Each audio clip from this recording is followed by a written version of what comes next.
Contacté par plusieurs personnes qui me disent je veux venir en Europe juste pour me chercher. Tu veux venir en Europe pour te chercher, mais quel est ton plan? Qu'est-ce que tu veux devenir? Alors, il y a plusieurs stratégies que vous devez mettre sur pied pour vous permettre de vous en sortir rapidement en Europe. Si vous êtes un jeune Africain, ainsi de suite, vous venez de terminer vos études. S'il vous plaît, favorisez les formations professionnelles. Ne partez pas perdre 2 ans, 3 ans, 5 ans dans des universités. Au final, vous corrompez par-ci, par-là et vous avez un diplôme, vous ne connaissez rien du tout.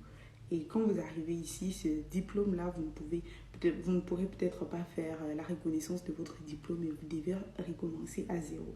Alors que, comment vous appelez ça? La formation professionnelle, bien que peut-être le diplôme ne sera peut-être pas reconnu, quand même vous aurez peut-être la chance que ça soit reconnu, ça sera peut-être pas reconnu, mais vous aurez des atouts nécessaires en fait pour travailler dans votre domaine. Par exemple, si vous faites une formation professionnelle en mécanique, en électricité, vous avez au moins 90% des chances de trouver un emploi en France.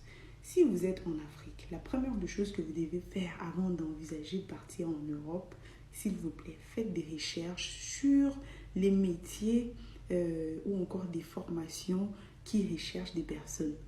Alors, vous étant en Afrique, vous vous formez déjà étant en Afrique. C'est pas trop cher. Ou encore, vous pouvez vous former en ligne. En tout cas, dans le monde actuel, vous pouvez tout faire en ligne. Vous vous formez étant là-bas. Quand vous arrivez sur place, sachant que là actuellement, il y a des métiers en tension, ainsi de suite, vous êtes déjà formé. Quand vous arrivez sur place, vous faites juste votre CV, ainsi de suite, ou encore étant au Cameroun, par exemple, vous pouvez postuler étant dans votre pays pour venir en tant que travailleur. Pour ne pas venir sur place pour demander asile ou encore commencer à chercher le papier de quelqu'un pour travailler avec. Vous pouvez faire votre demande en tant que travailleur étant en Afrique. Vous n'êtes pas obligé d'être directement sur le territoire. Ça vous facilite la vie, croyez-moi.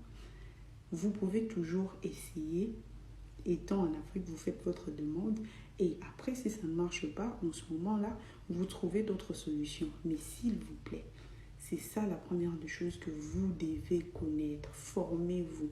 Cherchez des métiers en tension en ce moment dans votre pays de destination ou encore des formations que vous pouvez faire, par exemple, entre 1 mois, 2 mois, 6 mois, qui vous permettent de trouver du travail dans les pays où vous êtes en train de partir. C'est très important. Vous avez compris, non? Abonnez-vous.